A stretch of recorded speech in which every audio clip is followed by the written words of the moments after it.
committee only. Move to approve. Second. So we have a motion and seconded to approve the minutes. Any additions or corrections to the minutes as presented? Seeing none. Youth and Governance, all those in favor signify by saying aye. Aye. Committee members, all those in favor signify by saying aye. Aye. Aye. Opposed? All right, minutes are approved. Item number 5 is moving over to the Transfer Department. Letter A is Human Services Department, Director Otto authorizing acceptance of a WI Department of Health Services grant in the amount of $166,724 and transfer of funds within Human Services Department 2026 budget. 2026 resolution action requested for first and second reading at the August 25th, 2026 County Board meeting. And Director Otto is out of town tonight, but we have Yelena Jones here to bring us up to date on both of these resolutions. So we'll start with A. Thank you. All right, hello. So the first grant that we have is the Substance Abuse Prevention, Treatment and Recovery Services Block Grant. This is a grant that the Racine County already receives. This was supplemental funds that became available at the end of the month of July, totaling the $166,724. Racine County applied and was awarded this. These funds are intended to be used for the new residential facility to properly equip them with the curriculum, equipment, and supplies to get the program up and operational. We're happy to hear that these funds have been offered to us and are hoping that we are able to help support the services there and cover the costs for beginning operations at the residential. Does the committee have any questions for Yelena on this? Supervisor Miller.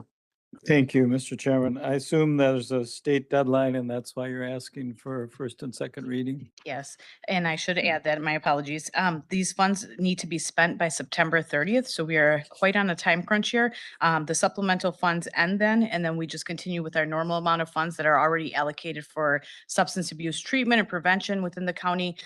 So we are hoping that all of our expenses can be covered to get the residential up and running. Thank you. Mr. Chairman, I would move to send this to the county board for first and second reading.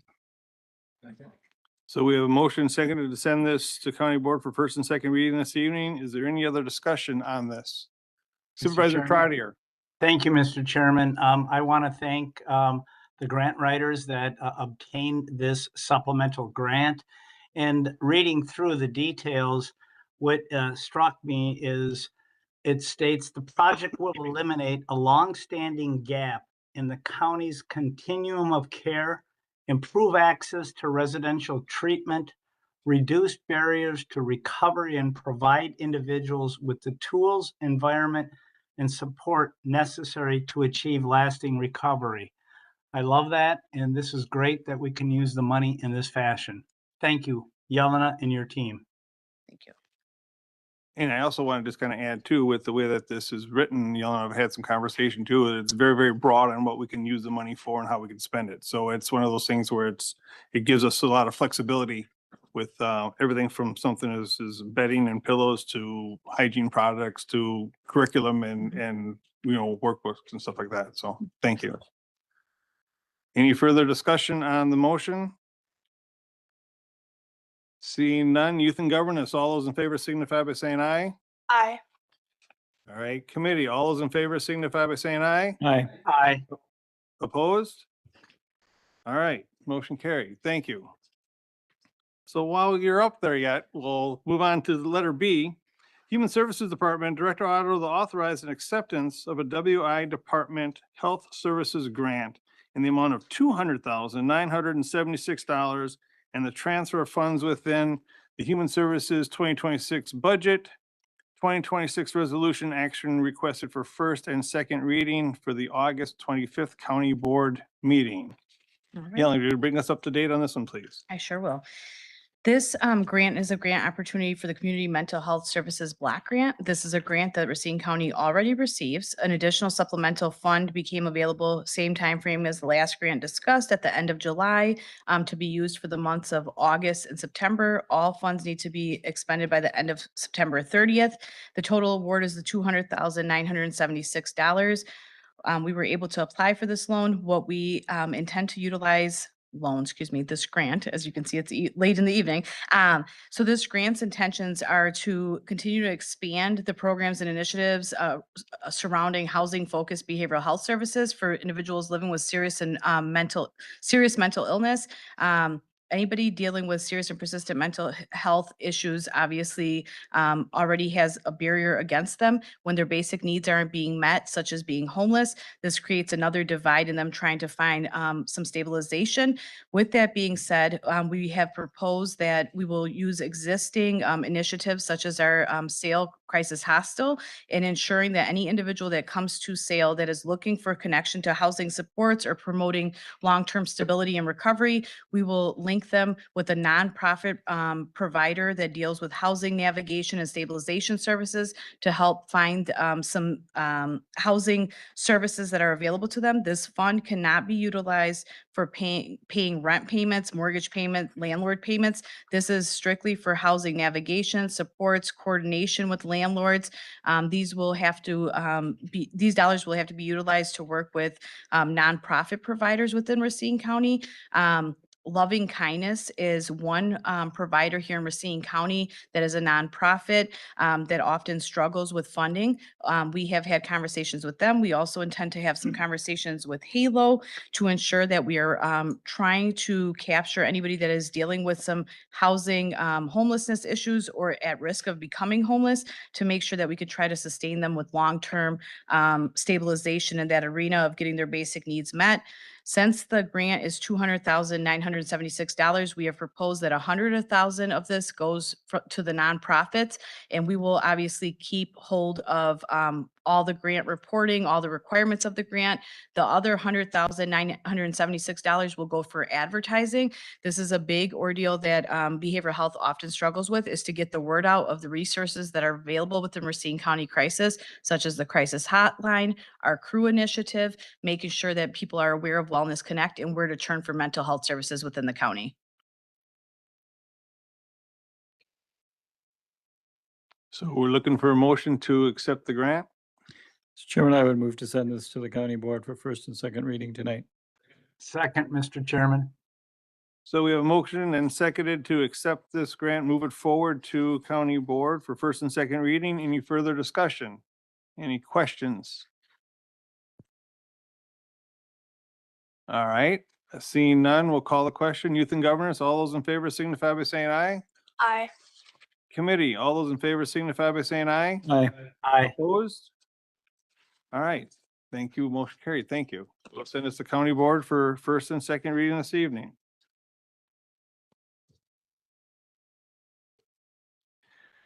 Next up, item number 6 is a staff report. There's no action items listed on the staff report. Our next Finance and Human Resources Committee meeting will be on September 2nd at 5 o'clock. If there's any other questions or anything that's for the betterment of this committee, if not, looking for a motion to adjourn. So move. All right, we are adjourned. Thank you.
Good evening.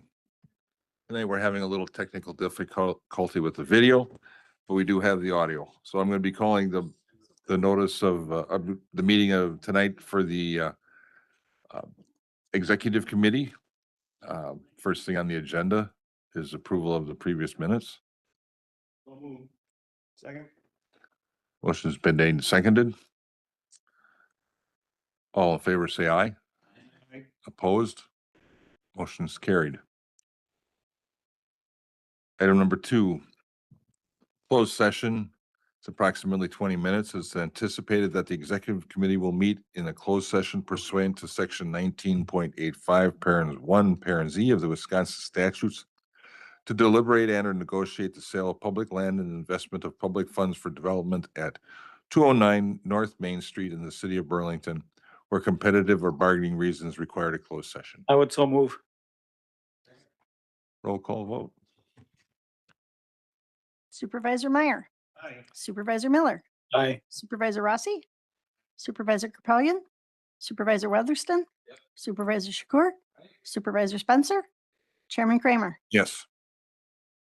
We are in closed session. Going to go in the back? Or we're going to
With that.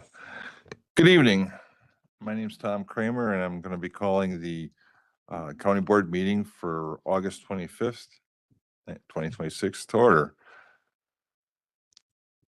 Could the clerk call the roll? Supervisors Kelly, Horace, and Preisker are excused. Supervisors Coleman and Trottier are attending virtually, and everyone else is in the chambers. Okay, why don't we stand for opening prayer? A moment of silence. Thank you.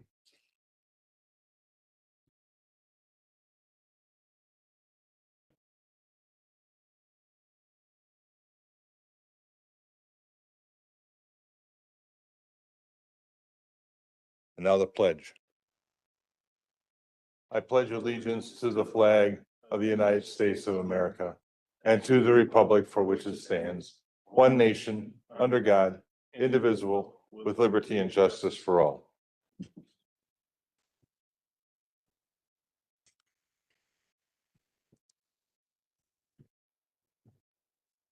So item number 4 is public comments. Pursuant to section 2-71 of the Racine County Code of Ordinance, each speaker shall be allotted a maximum of 3 minutes. Vice Chairman Meyer here will be the timekeeper. He'll give you a 15-second lead up to the end. First to speak tonight is Gene Jacobson. Gene, why don't you come up and give us your address? Somebody put, yeah. Go ahead, Gene. Good evening. I'm Jean Jacobson. I'm the chairman of the town of Norway. You know where that is? It's at the beginning of Racine County. And I'm here tonight in support of ordinance 2026-401 and 2026-42. And I want to thank the Racine County Planning and Development Committee, Economic Development Committee, for their support. Our town board and our planning committee appeared before them a couple of weeks ago. And I am here tonight on behalf of the Norway Town Board, the Town of Norway Planning Committee, and the audiences that sat before us in total support of the rezoning request that has came before us. This evening, we have with us the Jaspersons, the Gundersons, the Johnsons, the Jacobsons, all Norwegians that came along this evening to support this resolution. This rezoning in this ordinance is for a business located in an agricultural area that is extremely important to serve those people in agriculture and people in municipalities. This business also serves Racine County snowplows and machinery, and it does a fine service to the area. I want to thank those supervisors who took time out of their day to come out to the town of Norway. They found us, and to take a look at the property and to realize how well it fits into the area. In fact, right next door, there's a sod farm that has maybe 16 semis a day. This business is very quiet. This business has been there for over 15 years and has served our community extremely well. I learned as a public official many years ago that sometimes decisions come before you that are very difficult. But I knew that I could always sleep at night if I made a common sense decision. Sometimes you have to make a little change in your thought to make it happen. So I appreciate your support, and I appreciate all that you've done to make this happen. And I look forward to your positive vote. Thank you. Thank you. And now we have Jeff Earhart. And just step up and give us your address, Jeff. Jeff Earhart, 225 South Britton Road, Union Grove, Wisconsin. I am also here tonight. I'll echo what Gene said, so I won't repeat what that said. But we spoke at the last meeting to try to iterate the importance of the all-star business to our communities. But more so than that, I think it needs to be noted that All Star is actually a service company. They're a service to all of us who are in business out there. And they make anything we want, anything we need, and they literally will stock parts that we can't get anywhere else. And they just do a great job on that. But more so than that, I think it's imperative that the county board understands the importance of a business like them or any other business for Western Racine County. The tax base is small out by us. We need good businesses such as All Star. And I hope that when you make your decision that you keep that in mind, because the tax base is small. This is a company that pays pays taxes into the town, the county, and the state. And they are well run. There was absolutely zero opposition to them. And I think it'd be a travesty that if you were to turn them down. And so I look forward, as Gene said, to a positive vote. Thank you. And now we have Justin Earhart. Will you give us your address, Justin, too? Yeah, good evening. Justin Earhart, 26997 Plank Road, Burlington, Wisconsin. I'm also here on behalf of the All-Star Company. I think it's very important to echo what my dad Jeff just said about the parts that All-Star stocks and their ability to do that and willingness to do that. It allows us as farmers to keep equipment running. We have a very short window to do our jobs, and what they provide as a service to the farm community allows us to do our job. On a different note, I think it's important to keep in mind the type of people that you're working with here. I'm obviously probably the youngest person in this room. Jeff and John and all the other guys at All Star have taken the time to educate me and to work with us as farmers, even when I come in there with a very oddball request. They take the time to work with us. They take the time to help me understand how to do it right, and then sometimes how to make the equipment run. If we can't get an exact part we need, they help us work through that. I would hope that the business style and the personalities and the positive community impact are reflected in your positive vote tonight. Thank you. Are there any other further comments? Any other public comments? Seeing none, we'll move on. So do we have a UW presentation? IT, did we receive anything or? Mr. Green is online. There he is. Thank you, Mr. Green. Go ahead. I think you're muted.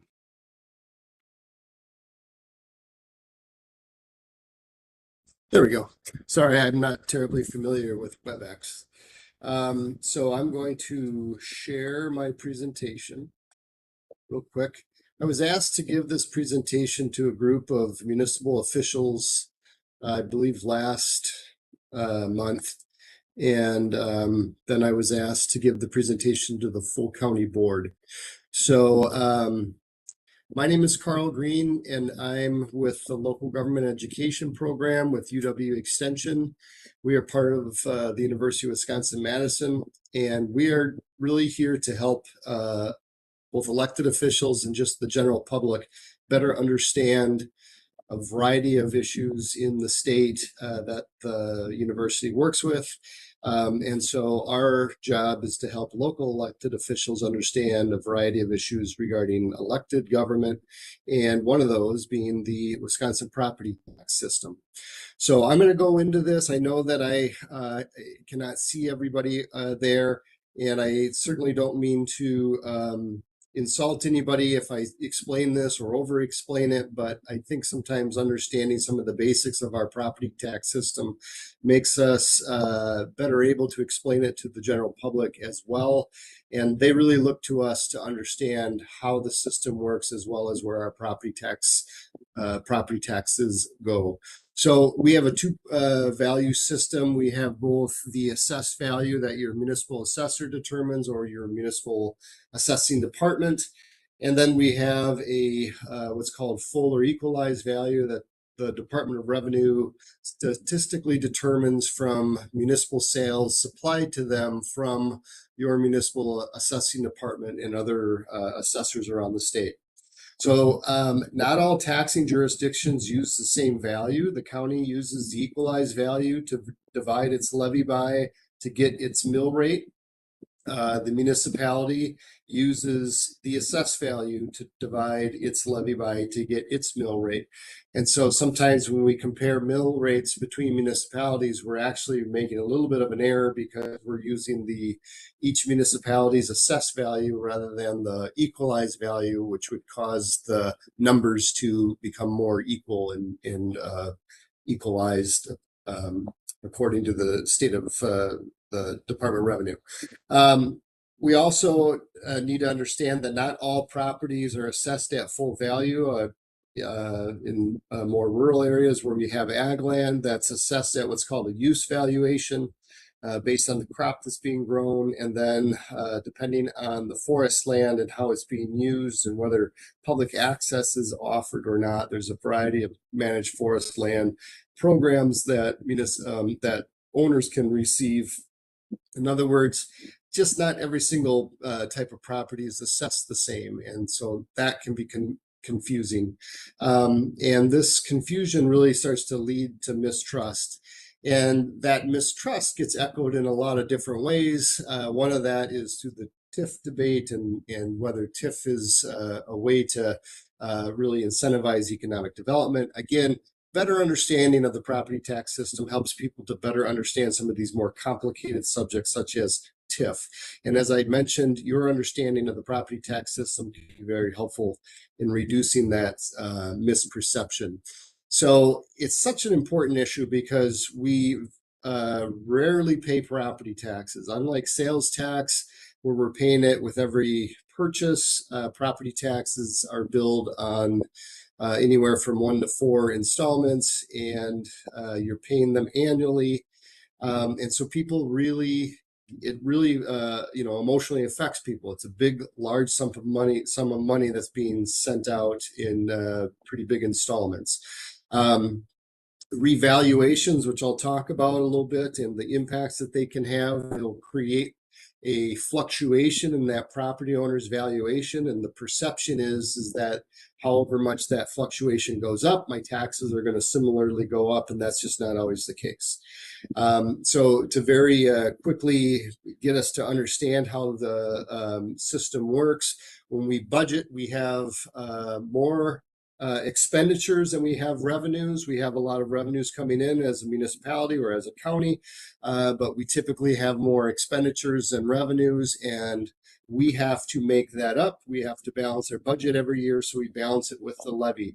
The levy used to be our ability to balance our budget, but since the mid-2000s, levies have been held to a certain amount that we can increase them by based on net new construction. I'll talk about that in a minute.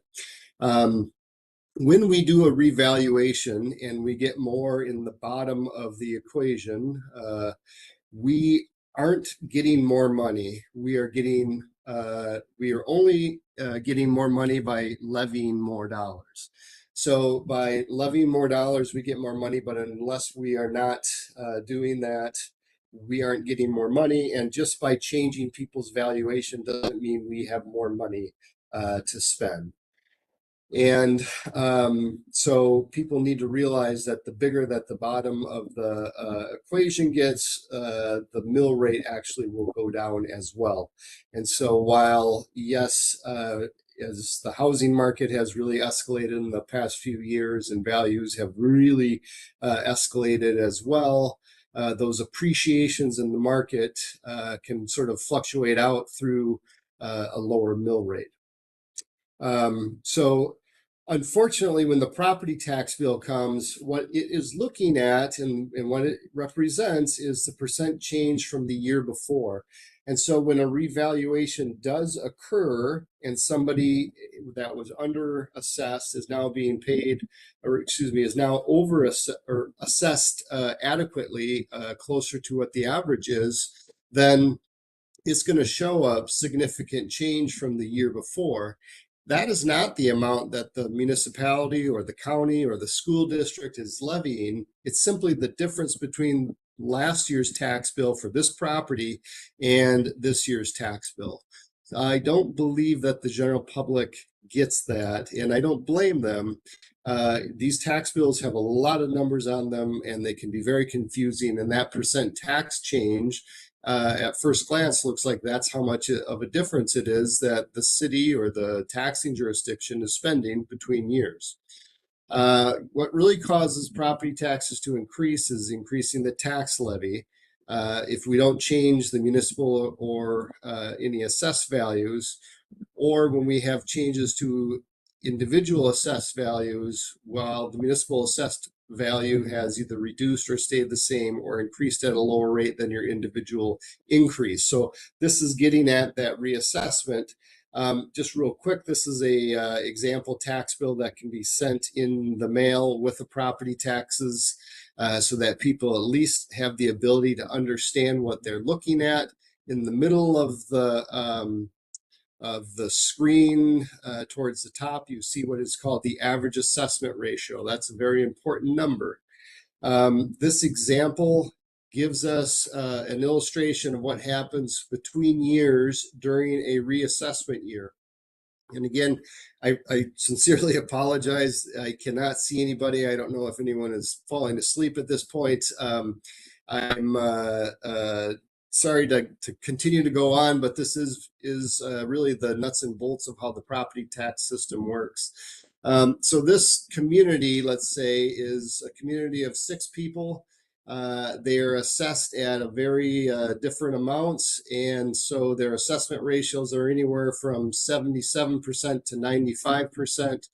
And that's in comparison to the full value, which is what should be the market value of the property.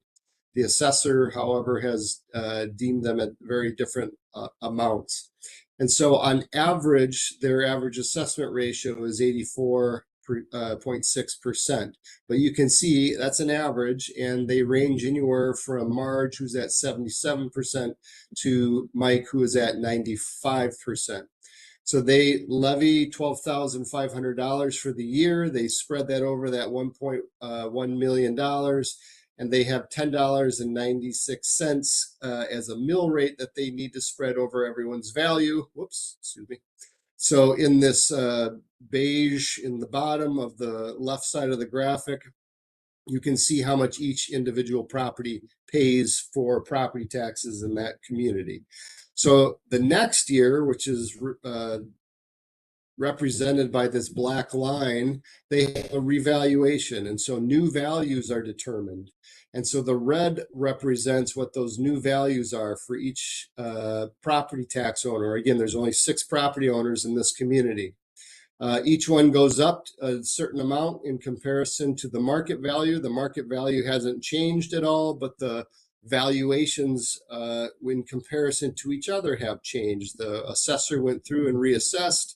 The average assessment ratio is now 97%, which is this, you're supposed to be within that 90% range once in a 4-year period. So Department of Revenue doesn't require you to do a reassessment. Okay, in the blue, the net new construction allows this community to increase their levy by 6.4%. They do that. They get the total assessed value of 1.3 million that they divide that new levy by, and their tax rate becomes $10.07 per thousand.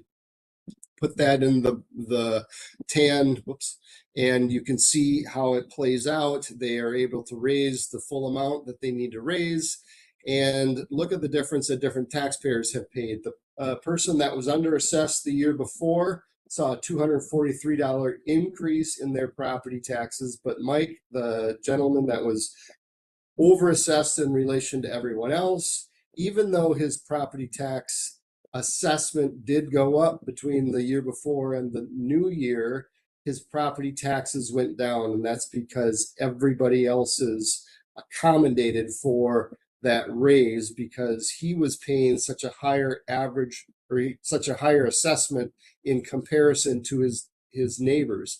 So the takeaway here is that having your average assessment ratio, which is again on your property tax bill, as close to 100% as you can, creates a lot more equity between the property taxpayers so that they're paying a reasonable amount in relation to each other. And that gets communicated not just for the municipality, but for the county. And so in this example, where I take it out a step further and say what would happen in 2025 if the county had a $3.50 per thousand mill rate, and this would be how much each property would end up paying, and then the county changes their mill rate. They actually drop their mill rate, so they tax less. And yet many of these properties see this 11% change, which is what I was getting at the beginning on your property tax bill. When it starts to show that change of 11% from the year before, it might just be that interplay between how everybody is being assessed. If there's been a revaluation year, it's not necessarily that the municipality or county has increased their levy by that significant of an amount. Here's just another example of a good way to communicate that when a resident is paying a property tax bill, they're paying not just to the municipality that's collecting it, but they're paying for the technical college, they're paying for the municipal services, the county services, and the school district services. So being able to represent that in a manner like this helps to communicate that so people can understand that it's not just their dollar is going to the municipality that's collecting it, but these other taxing jurisdictions as well. This real quickly, and I'll then very quickly go into an open questions, but this is the net new construction, which is really the lifeblood for municipalities and how they can raise their levy. This is the net new construction for every municipality in Racine County, a study that I had put together a while back, but was trying to look at how is net new construction keeping up with inflation. Unfortunately, except for Mount Pleasant and the village of Sturtevant, every municipality is well below the inflation rate, meaning their costs have gone up more than their ability to raise their levy to catch up to that. So departments are competing with each other for that precious levy dollar because they're not able to raise enough to keep up with inflation. So I guess who has questions? Anybody have any questions? I would be happy to take those. Here's my contact information. And again, thank you for your time and willingness to have me and giving me the opportunity to come and speak. Are there any questions for Carl? Seeing none, I thought it was very interesting, but then I'm a municipal treasurer too, so. You did a really good job. They didn't get deer in the headlights. Could you put your contact, yeah, if you could do that again. IT, put the contact. Oh, could you put your contact information up again, Carl? Yeah, let me bring it up real quick.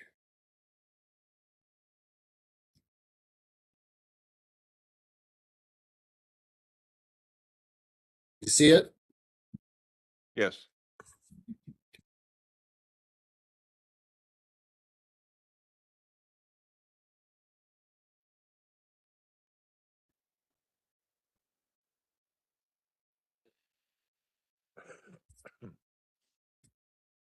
Okay, thank you.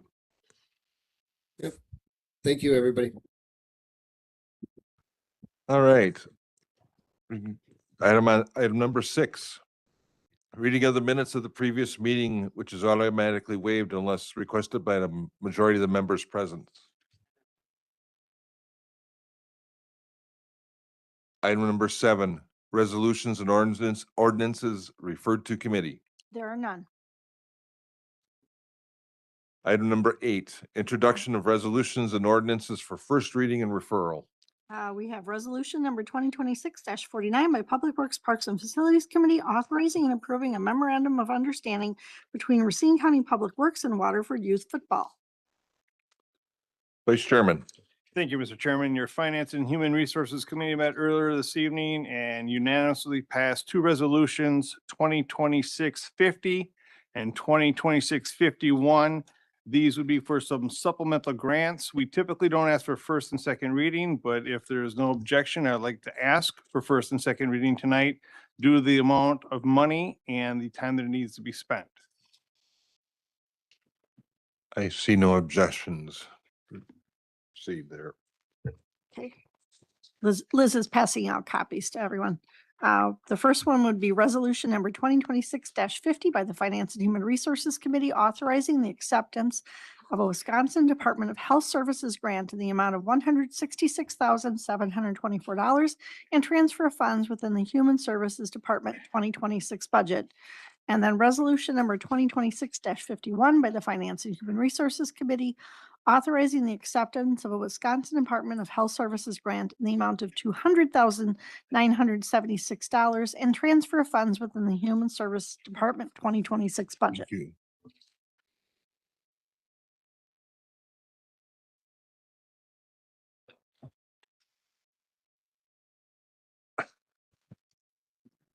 All right. Item number 9, communications and claims. Number 1, a resolution requesting the Wisconsin Counties Association provide equal and equitable voting to all counties on WCA steering committees from Polk County. Item number 1 is referred to and filed in the county clerk's office. Number 2, resolutions regarding sustainable state funding for local public health departments from Trempealeau, Greene, La Crosse, and Sawyer counties. And number 3, resolution requesting the state to provide GPR funding to cover the full non-federal share of MACSP and crisis services from Sawyer County. Items number 2 and 3 are referred to the Health and Human Development Committee. Number 4, public notice of an air pollution control permit application review for EPSI Franksville located at 4220 Courtney Road, Franksville, Racine County, Wisconsin, FID 252179180 from the Wisconsin Department of Natural Resources. Item number 4 is referred to the Economic Development and Land Use Planning Committee. Number 5, Racine County Facilities Management Notable Project Status Report for the month of July 2026. Item number 5 is referred to the Public Works, Parks and Facilities Committee. And then items number 6 is a foreclosure of mortgage. Item number 7 is a claim, and items number 8 through 24 are notifications from the United States Bankruptcy Court. Items number 6 through 24 are referred to Finance and Human Resources Committee and Corporation Council. Supervisor Caprellian. Supervisor Wishaw. Thank you, Chair. Copies of 4 and 7, please. Supervisor McReynolds. Thank you, Mr. Chairman. Also copies of 4 and 7. Supervisor Osterman. 4, please. Thank you. Supervisor Hoffman. Thank you, Chairman. I'd like copies of 4 and 7, please. Supervisor Verant. Thank you, Mr. Chairman. Copies of number 4, please. Vice Chairman. Thank you, Mr. Chairman. 2 and 7, please. And I would like 1 and 7, please. Any further requests for copies? Seeing none, we can proceed. Communications from the county executive. There are none on tonight's agenda. Item number 11, standing committee reports containing recommendations on the items referred. There are no reports. Item number 12, second reading of resolutions and ordinances.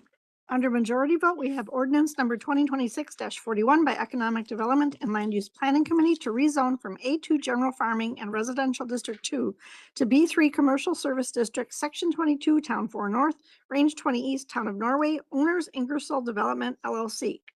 Ordinance number 2026-42 by Economic Development and Land Use Planning Committee to amend the Town of Norway land use map of the multi-jurisdictional comprehensive plan for Racine County 2035. as it pertains to parcel ID number 010-042-022-004-030. Resolution number 2026-48 by Finance and Human Resources Committee authorizing and adopting a financial policy manual. Motion's been made and seconded. Mr. Chairman, I'd like separate consideration of 41 and 42 Separate consideration as a group. as a group. Okay, I guess. Supervisor Osterman, why don't you lead us into ordinance 2026-41 and 42? Thank you, Mr. Chairman. These need to be considered separately, these two. Okay, you're 41, asking for separate consideration on both ordinances. both yes. of those, Yeah. right? Okay. And with your indulgence, we need to do 42 first. I think these were numbered out of order. 42 is the That's okay. the We land can do use that plan. first. Okay.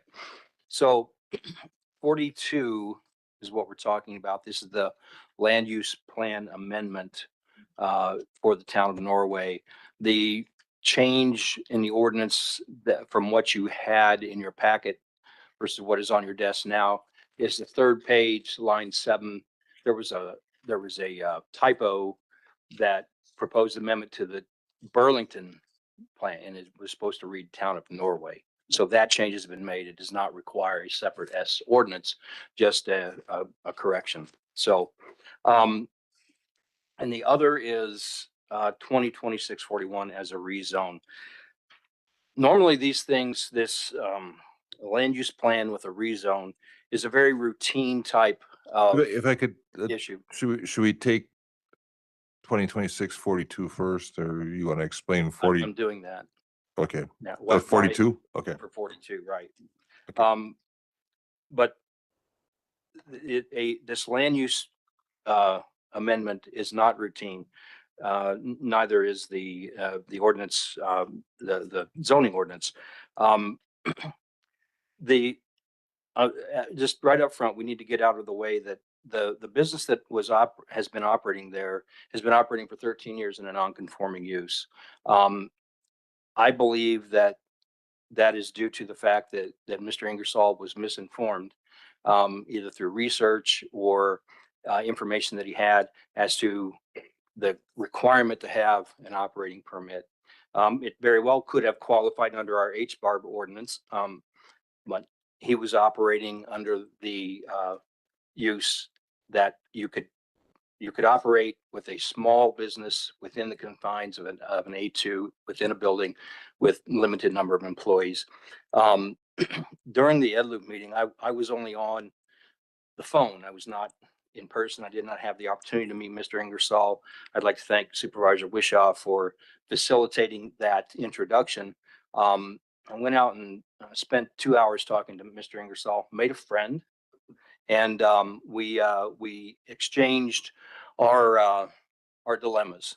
I am initially and still against the land use plan change for several reasons. The reduction in agriculture land, philosophically, I always want to preserve ag land. There's also nothing else around it permitted, and potential negative uses down the road and putting the county at risk for others saying, well, you created spot zoning here. In fact, the staff recommendation was to deny this, that it was spot zoning. There were no other uses around it, and that the use was inconsistent with the district and the land use plan. Now, out of the other side of my mouth, I'm going to tell you the reasons why a land use amendment would be good. First of all, as you've heard from the public, it's good for agriculture. It's good for the farmers.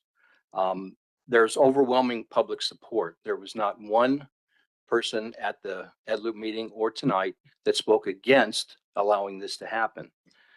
That business is paying sales tax, state sales tax and county sales tax. One of the most important things when you're trying to argue against spot zoning is to understand that a business serves the greater good. It serves the municipalities.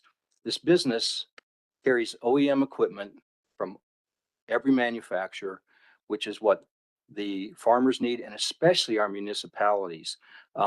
They are committed to 24-hour availability on an emergency basis. That can be very important during a snowstorm for our municipal governments. So there's very compelling arguments to change the land use plan, even though it may seem as though it's spot zoning, which I still think it's spot zoning. But I want to present a balanced explanation here as to why this is not routine. So we have a potential substitute ordinance for the rezoning should this land use amendment pass. We spent an hour, Mr. Ingersoll and myself, with Michael Lansdorf and John Circuitets, going through some of the issues that we have here. And we think that with the following ordinance for rezoning, we have a good answer to many of these issues.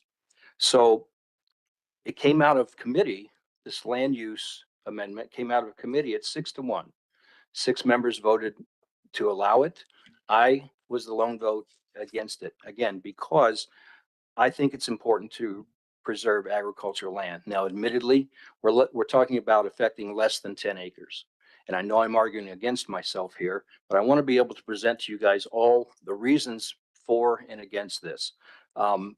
So my vote is against the land use plan amendment, but please make your own decision, as you will, on the importance of moving this business forward. It does. The land use plan amendment does benefit the county and municipalities. It benefits local farmers. And again, there's overwhelming public support without any dissent. So there's much more to talk about on the further ordinance, but that is pretty much the land use plan amendment to allow a zoning change so that their business can expand.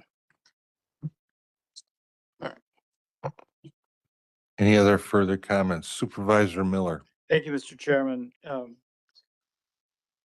So I wanted some consideration to speak as I'm going to speak, but I did not know the background that Supervisor Osterman just raised. But I will proceed with my previous thoughts, and that was, it is not often that we get any public input on a land use plan or a rezone. So I'm very grateful that both the town of Norway and citizens were here to speak to those concerns. And very much over my history on the board, I am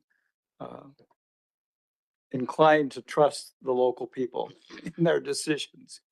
But I also wanted to say that not only is Jean Jacobson chair of the town of Norway, but she served on this county board for many years. In fact, as the unofficial county board historian, I will note that my first vote on this board was to elect Jean Jacobson county board chair. And after all these years, I publicly reveal my private vote. But I also wanted to note that Jean Jacobson was the first female county executive, not only of Racine County, but in the state of Wisconsin. So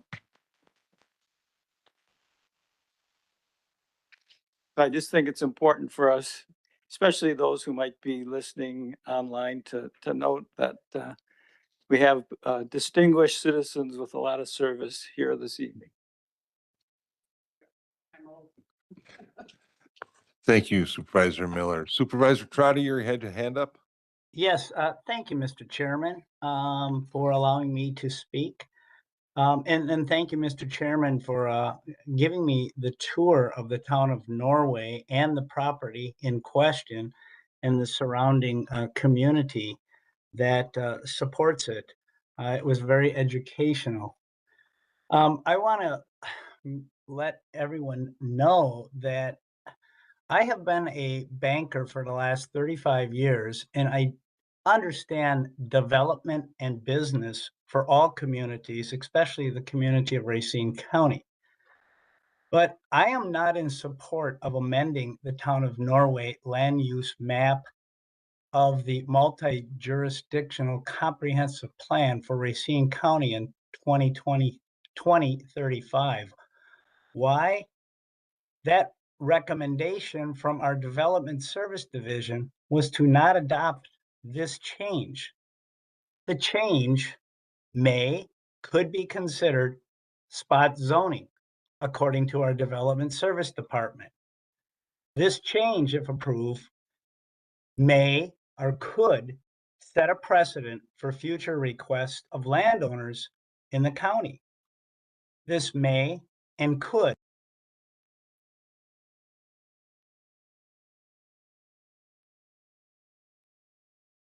I think you got muted there.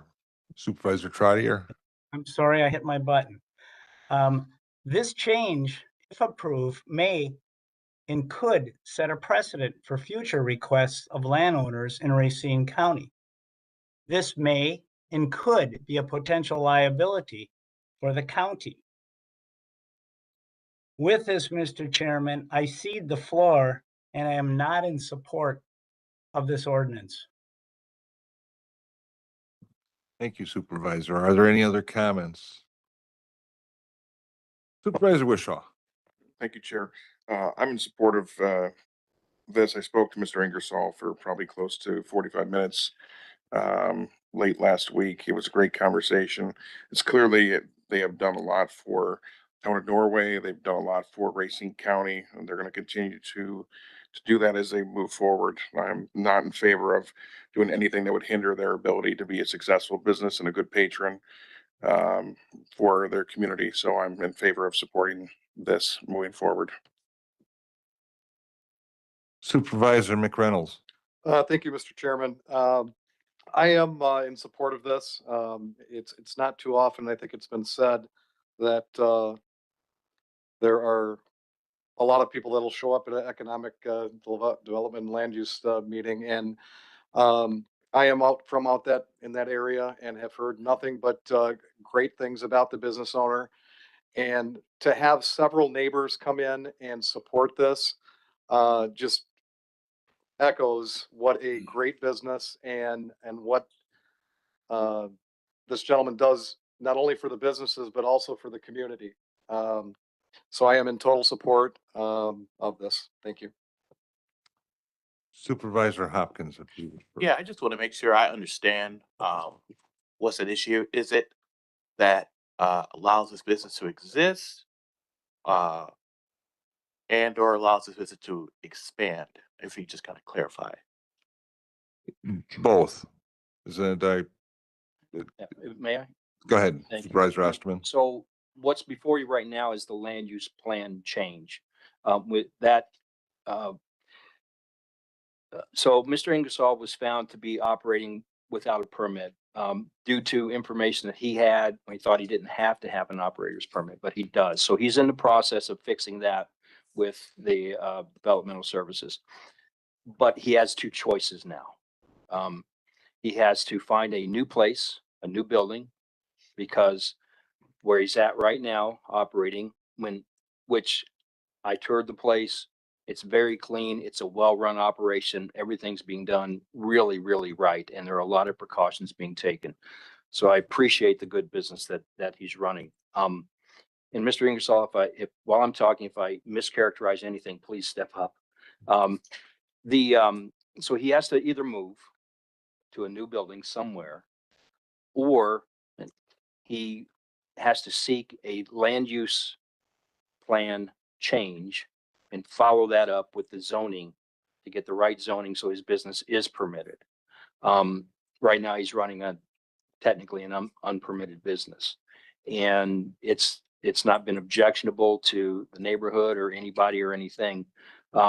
So having gone through the exercise for a long period of time to find a new building that he could use to serve his market the way that he is now, and the way that farmers and especially the municipalities are relying on right now, he could not find anywhere. There was nothing available. So the the next step then would be to build a new building additional on that property. So he has to have the land use plan with the rezoning. Okay, so I understood to the extent that he needs this rezoning so that that building can exist where it currently is, right? So that he can continue to operate where he's at and build the new building. And the rezoning is the next thing to talk about. If I could, just a little bit on the history of the property. The property was a farm. And these warehouses were warehouses that they stored vegetables in, machinery and what have you. Mr. Ingersoll came in, bought a parcel that actually, well, he had multiple parcels actually. This is just the one. And that had some migrant labor camps on from the 70s and early 80s, and also had wore down buildings that have been used over quite a few years. He upgraded those, started a small business. And that brings us here today where the business is working with the community members, municipalities, agricultural community, and special projects. Yeah, and he needs more room. So on an A2 parcel that you don't have, that you can't expend your business building. So that's one of the reasons why we need to change the land use plan that we have on file here, so we can go to the next step and get the rezoning. So first of all, Mr. Ingersoll will be operating on the correct zoning, and also he can build an additional building.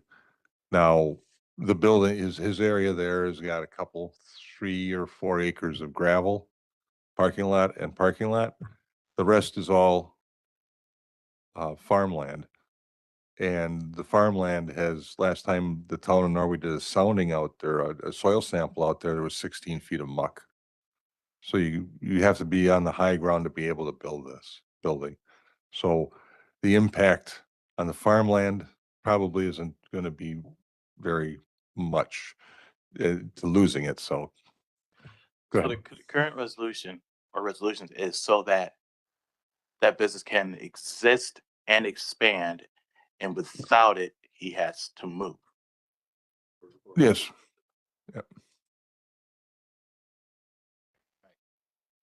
If I may, Go ahead. in regards to the spot zoning question, this is from the Wisconsin Court of Appeals, various cases, Cushman versus City of Racine, Howard versus Elm Grove, Bell versus Elkhorn. Spot zoning is not necessarily illegal, but must be judged on individual circumstances. The courts look at the purpose for which that zoning was granted. Should be for a public purpose and result in public benefit, and not solely for the personal benefit of the property owner requesting the rezoning. As I stated, I'm in opposition because of the ag use value. But an argument on the other side is that this certainly could be looked at as a public benefit, especially when you're looking at 24-hour availability that the business commits to, the only business that has all of the inventory in stock, 24-hour availability for municipal services to use in the event of snow emergencies, flood emergencies, what have you. They can get their equipment repaired and back on the road right away. And so that's a consideration. Another, according to a trial court, the business provided a public service to both the neighbors and to the entire town. So even though I stand in opposition to it, I acknowledge there are very compelling arguments the other direction. And Yeah, that and would be one of them. I was reading as well, and it seems to me some of the stipulations about the public good and who and what it benefits, it seems to satisfy um, those stipulations, at least what I understand. Supervisor Rossi. Thank you, Chairman. I would say typically that I would not support something like a spot zoning situation. which I do feel this has a little bit of, but I will say the amount of people that have showed up and then having the town chair present nudges us in a direction that I feel more comfortable with. We've got a good business here. I understand the geographical limitations and then, having to move or find another facility. I don't have an issue with this one, and on committee, I've made exceptions for certain issues that are in conflict with county ordinances, and I do feel that this is very similar to some of the ones that we have made exceptions for, so I'll be voting in favor of this one. Thank you. Any further? Supervisor Varanth? Thank you, Mr. Chair. I'd also like to go on record. This came in front of the Economic Development Land Use Planning on July 20th. And at that time, there was, I don't remember this exact number, but there was at least 5 to maybe as many as 7 neighboring properties that spoke in support of this. So it's not only the support you're hearing tonight, but support at that time.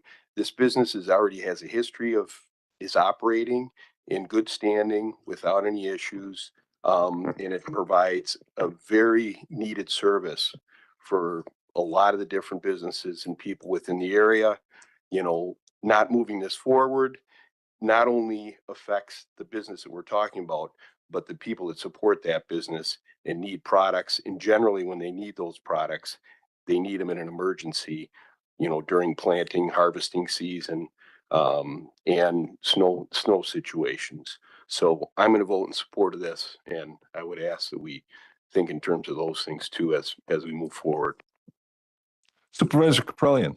Thank you so much. I don't want to repeat anything that's been said, but I do want to bring some attention to what Supervisor Trottier was talking about it setting a precedence.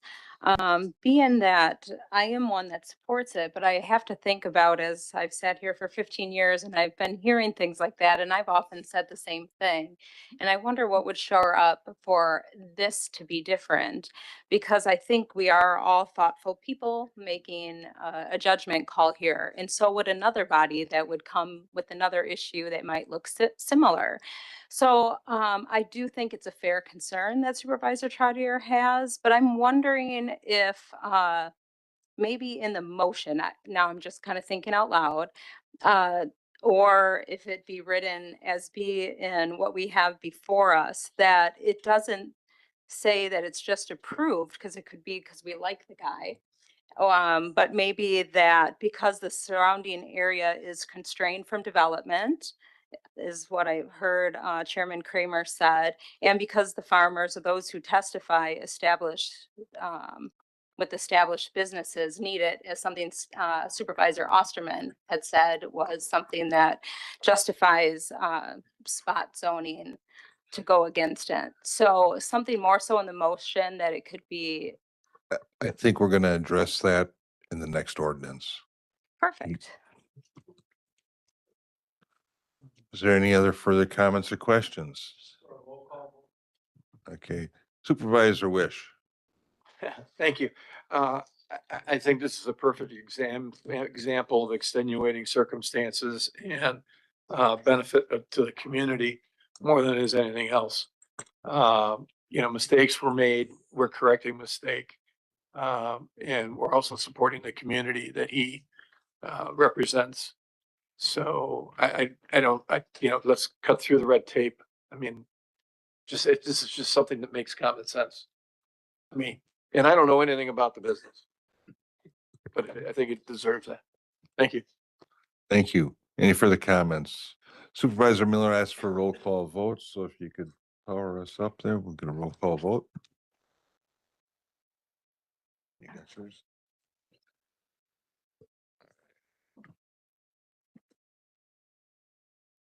And first you have to check in.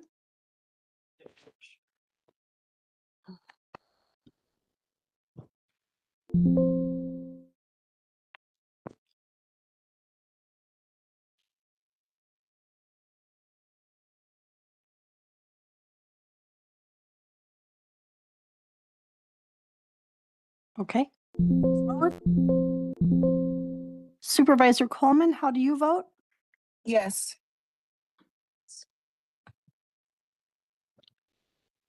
Supervisor Trotter, how do you vote? No.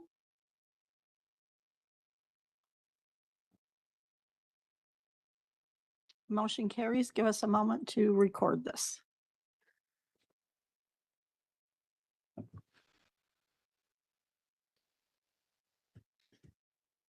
Thank you. All right, Supervisor Osterman, ordinance number 2026-41. Thank you, Mr. Chairman. So now that we have a change in the land use plan, myself, I see no reason except for one, to not support the rezoning request.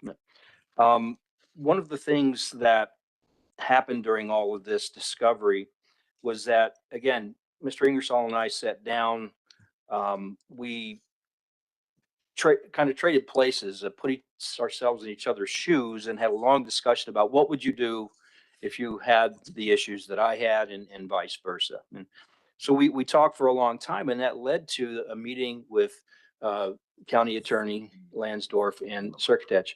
So some of those concerns were related to protecting the county from future potential litigation, or even questioning, when somebody else comes along now and they want to do something that we find very egregious, how do we say no? So a lot of things need to be on the record. I'm very thankful that we had so many people at the Ed Loop meeting and tonight speaking in favor of this. That helps bolster the case of it being good for the community. We need to provide the opportunity for All Star to grow their business. We need to protect the intent of future use. And so one of the things that Mr. Ingersoll was very worried about was down the road, if he sold his business, if somebody would change it dramatically, and it would not meet the intent and the character of what we're trying to do here with this land use plan amendment. So through discussions with county attorney, they drafted an S ordinance that you have in front of you now. And there is a single paragraph, the whereas paragraph, which talks about what would happen in the future should this property be reverted, or something would change in the material use of it, not generally, but in the material use of the property and how that business would operate. Basically trying to keep it from becoming a gas station or a high volume, traffic area or something like that. All things that are allowable in B3. So this is the language that came from the county attorney, and I am very comfortable with the fact that it protects the county, and it also stays true to the intent of what Mr. Ingersoll is trying to do on his property, expand his business, keep it running as is, and transfer that down the road to a similar like or exactly like type owner.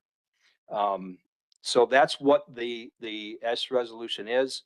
I would move to approve the 2026-41S ordinance in place of 2026-41.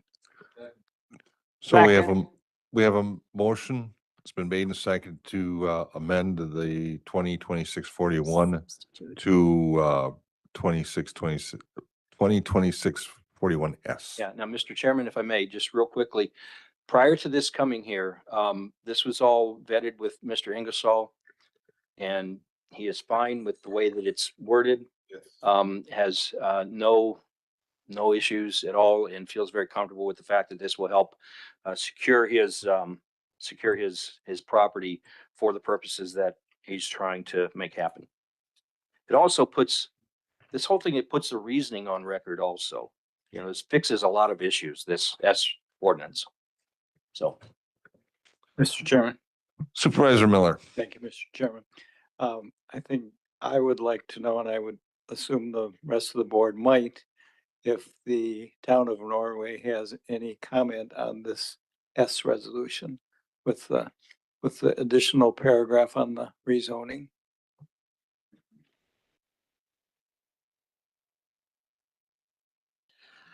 I have not seen it or we have not read it, but I have all the confidence in Mr. Ingersoll. He's committed to make this work. If he's happy, we're happy.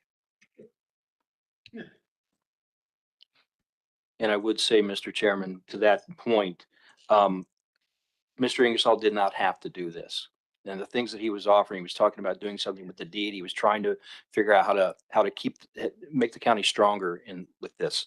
And I really commend him for stepping up and volunteering to put something like this in place so that the future use is protected. Yes, and I can attest to Mr. Ingersoll's willingness to help and compromise, because I believe the town has been working on this solution for almost a year now, yeah. Before, so. Yeah, Mr. Chairman, I just have a follow-up question for Corp Counsel. What does this paragraph mean? I've never seen this in all my years on the county board, that we would add something like this. It's quite unique. Thank you, Go ahead. Mr. Chairman. So in the wake of our meeting that we had yesterday, John Sturtevant and I have spent some considerable time just researching applicable case law. Ultimately, I am comfortable from a legal standpoint that while I would caution against some of those alternative approaches that were mentioned, conditioning county approval of a rezone on a restrictive deed, something like that, there's a good chance that would be unlawful. And so I don't recommend going down that path. The alternative was codifying through the ordinance that there's a formal reversionary interest. That is not what's drafted here. The courts have, weighed in on some of those formal reversionary interests, and it's just something that in that abbreviated time I wasn't comfortable recommending or as your risk manager, recommending approving. But what we've drafted is an attempt to, as Supervisor Osterman indicated, document the intent, document some of the justification for this. You'll notice that it's a whereas. It's essentially a preamble to the actual substantive ordinance change, and documenting that it's been determined by the county that this is in the public interest, that it's in the interest of public health, safety, and welfare to rezone the lands. But if you continue on, it notes that the property may not be appropriate generally for expansion, material expansion of the business beyond what was in the petition. It may not be appropriate for other uses that are otherwise permitted or permissible in the B3 commercial service district, but it doesn't specifically state that in the event, whether through Mr. Ingersoll or through a future owner, that if they did either propose or take action to materially expand or to alter that use, that it would automatically revert back to an agricultural use. It says that it may, with the necessary governmental approvals, and in this instance, that would be the town of Norway and Racine County, to take action to change back the zoning designation for this particular parcel. That's the intent. And so playing it out in real world, if 10 years down the road, either through Mr. Ingersoll or through a future owner of the parcel, if they took action to materially expand or to turn it into some other authorized use in the B3, but something materially different than what was in the petition, in that instance, I could envision the Economic Development Land Use Planning Committee. I could envision the town of Norway inviting that owner before them to explain, how this fits within that original rezone that was deemed to be in the public interest. And that could, I'm not saying that it would, but it could lead to a rezone to go back to an agricultural designation, or it could lead somewhere else, but minimally it would force the discussion. And so that was our intent in drafting this language as a sort of preamble, is to, one, document the intent, document that determination that it's in the public interest, but also set forth that in the event it ran afoul of that original designation, that there's the means for the appropriate governmental bodies to review whether that continues to be most appropriate for the community.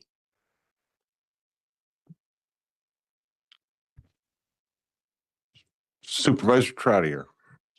Thank you, Mr. Chairman. Thank you, Supervisor Osterman, for all the work you've done with this ordinance and everything that you have done with the contact with Mr. Ingersoll and our legal counsel. I am very supportive of Resolution 2026-41S for the number one purpose. It protects the public for future use.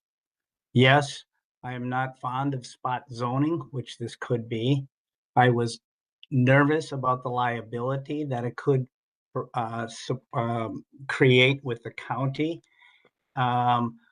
Also, if this resolution S wasn't added, as Osterman said, this could be a gas station down the road, possibly. Therefore, I am in support of Resolution 2026-41S because it does protect the public from future use. It also pleases the general public for the support in Western Racine County. The business adds value to the community, and good luck, Mr. Ingersoll, should this be approved. Any further comments?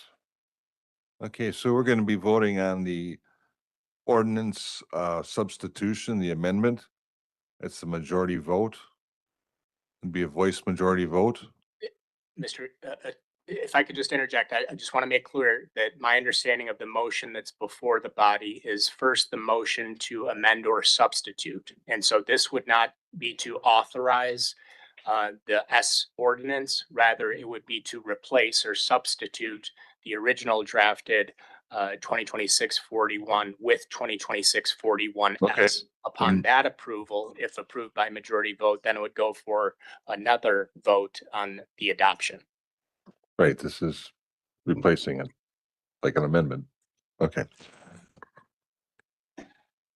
So we all know what we're voting for? A yes vote would replace the S ordinance with the original resolution. This is a voice majority vote. All in favor, say aye. Aye. Opposed? Motion carried. Mr. Chairman, I would move to adopt 2026-41S. No, we don't need to have a motion in a second on that one, though. We don't? No, Because we've already had a motion you don't have to remotion at the S? No. Got it. Now we're going to vote on the resolution 2026-41S ordinance, ordinance 2026-41S for final approval. All in favor, say aye. Aye. Opposed? Motion carried. Thank you. Thank you very much. Supervisor, Vice Chair. Mr. Chairman, just a note if I may. So Ed Loop Committee, we have to re-sign the forms. So let's do that before we leave. Okay, thank you. Vice Chairman, Resolution 2026-48. Yes, thank you, Mr. Chairman. The resolution 2026-48 before you is from our Finance Director, Gwen Zimmer. This is a new manual that she's been working on of a project for our finance department to help consolidate, modernize, clarify, and our financial policies. And we'd be happy to have Director Zimmer here to expand on this manual that she's worked so hard on. Director.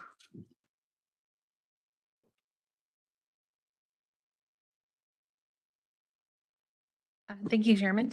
I'm happy to answer any questions specifically about this. The purpose of it is that with the new budget software that will be released with the budget address in September, we're looking over the documents that currently reside in the budget, saw that the financial policies are in there, decided to take them out so that they can live in their own document.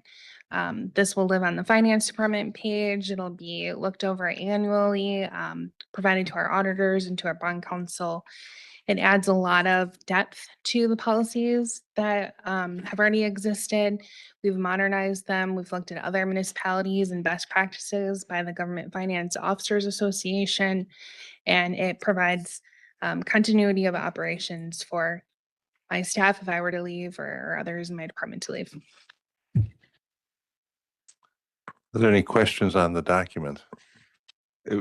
I read parts of it and it's very well done. You didn't read all 50 pages? I read the ones that were interesting.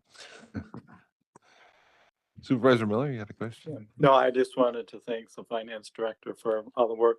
I think this will help. It's been mentioned sometimes in the past, but when we are going out for bonding, this type of documentation will be helpful. Yes, and the bond agencies care that it exists, but they care that we're in compliance with it regularly. So I will provide it to the agencies, but then also we'll have extensive conversation with them about how we're actually doing on it. And Mr. Chairman, I'd just like to add too that Gwen and her staff put a lot of time and effort into this. She's been working on this it's been well over a year. Yeah. Any further questions or comments? So voice majority vote. All in favor, say aye. Opposed? Aye. Motion carried.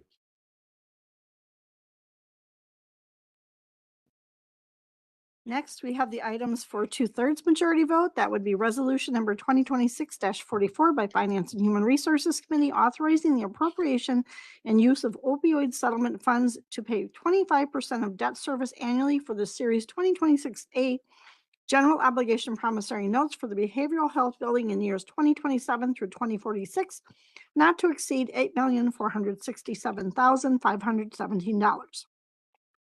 Resolution number 2026-45 by Finance and Human Resources Committee authorizing the implementation of the Mental Health Symposium and transfer of $3,000 from the Opioid Settlement Fund 2026 budget.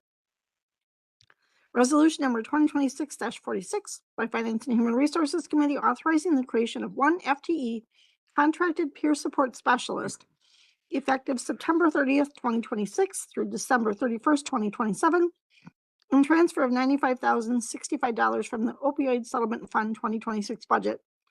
And resolution number 2026-47 by Finance and Human Resources Committee authorizing the acceptance of the donation from the Watershed Protection Committee of Racine County and transfer of $42,270 within the capital 2026 budget for the Kruger Farm Lease site improvements.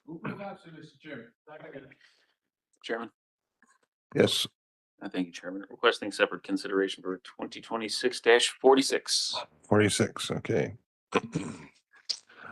Vice Chairman. Thank you, Mr. Chairman. We'll start off with resolution 2026-44. This, as the clerk had stated, would authorize the use of opioid settlement funds to pay approximately 25% of the portion of the new behavioral health building in the amount of $8,467,517 by using the settlement funds for this purpose is compliant with our opioid settlement guidance and is fiscally responsible strategy to reduce property tax levy impact for debt service. And Director Zimmer is here if you have any other questions in regards to that. Are there any questions or comments on that? Mr. Chairman. Supervisor Miller. I think just to echo what the Supervisor Myers said, this is direct property tax relief because that anticipated $8 million would have had to be on the levy if we didn't use these funds for this purpose. Any further questions or comments? 2026-45 resolution. All right, this resolution is for a mental health symposium. This resolution would be the implementation of a mental health symposium. This would be the first symposium that would cultivate a peer network among local behavioral health providers and sustain ongoing regional collaboration. This event is slated for October 7th at Roma Lodge. Jelena Jones is here if you have any questions for her. Are there any questions? Comments? Why don't we skip down to 2026-47?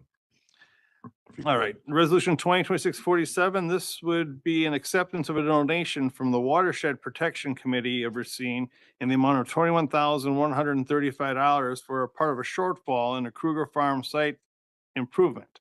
The county's balance would come for the transfer of $21,135 from the Parks Capital Paving account for a total of $42,270.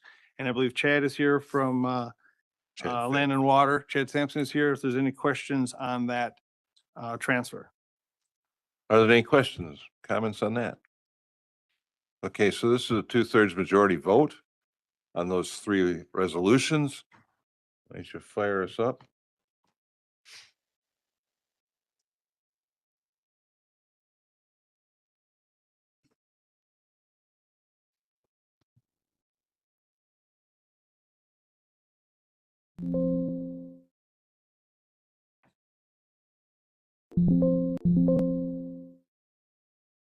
Supervisor Coleman, how do you vote?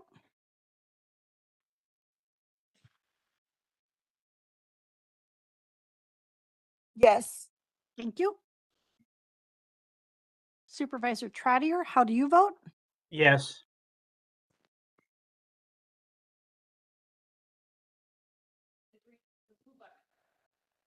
Confirm. Supervisor Rand, you're a yes as well. Okay, motion carries unanimously. Okay, then, Vice Chairman, how about 2026-46? All right, thank you, Chairman. This resolution is for a creation of a peer support specialist. This will create a 1 FTE contracted position, which will help ensure individuals receive links to treatments and peer support services. This position has been an estimated cost of $76,053.64 per year and would be a contracted position for September 30th, 2026 through December 31st, 2027 for a total cost of $95,068. This position would be reevaluated for 2028 for continued use and needs, or if there's additional funding that would be available. If approved, this position would be use the opioid settlement funds. And Yelena is here if there's any questions on this topic. Are there any comments or questions? Supervisor Rossi. Thank you, Chairman. A situation like this came up when I was still on the Behavioral Health Committee. The name escapes me right now. Sorry, I'm all over. Health and Human Development. Thank you, Supervisor Miller. You're always right there for it. And my concern was, and I can't stress the concern I have with this enough. We just got done with a one-time funding disaster. We slowly crept up funding and built up ARPA spending, so we were supplementing operations with ARPA funding. This is exactly the same thing. Using opioid funds with our situation, I'll get this to the budget and I'll feel better about it. We are on the eve of the budget. We are looking at a situation which so many people that I talked to said, and nobody really understood the gravity of what we were doing at the time as we were approving ARPA allocations to operations. We're starting it again with this. If this is going to be taken seriously by me, I would at least wait to the budget. We are so close to the budget. Tie this to that. We keep adding positions. We added positions previously and they were, this is one-time funds, others were grant funded, but it's still stress on our operations. When you hire someone or you bring someone in from one department, it's, I said at the last meeting, like human services, it's more work for them to do. So I would like to see this tied to the budget. I'm going to be voting no on this one. And I cannot support something that's going to bring us back to a situation that to this day, we really don't even have a good answer about how we got to the ARPA cliff. So this is a big red flag for me. If I may make one comment, Chair. And the director. When we first received the opioid settlement dollars, we spoke with board leadership, yourself and Vice Chairman Meyer about how to handle requests for the use of those funds. And you both emphatically said that the recommendation needed to come from the task force, which the county executive appointed. They met for 18 months and created this recommendation. And then your second request is that every single request for use of appropriation of these dollars happen through separate resolution and not to be included in the annual budget. That's why you don't see this included in the budget. You see it as a request outside of the budget so that the resolutions can be tracked individually. And we always know what the approving body said for the spend of the dollars. I have a question on when this does get printed somewhere in the budget or next subsequent budgets. Will this be a sunset position? It is, yes, it'll be a sunset position with an expiration of December 31st, 2027. So it'll be Or 20, handled, excuse me. it'll be handled just like the sheriff's department with Sturtevant, the sheriff's department with truck inspectors and that type of Yes, stuff. yeah, with the new budget software for every position, we were able to add a filterable field that says sunset, true or false.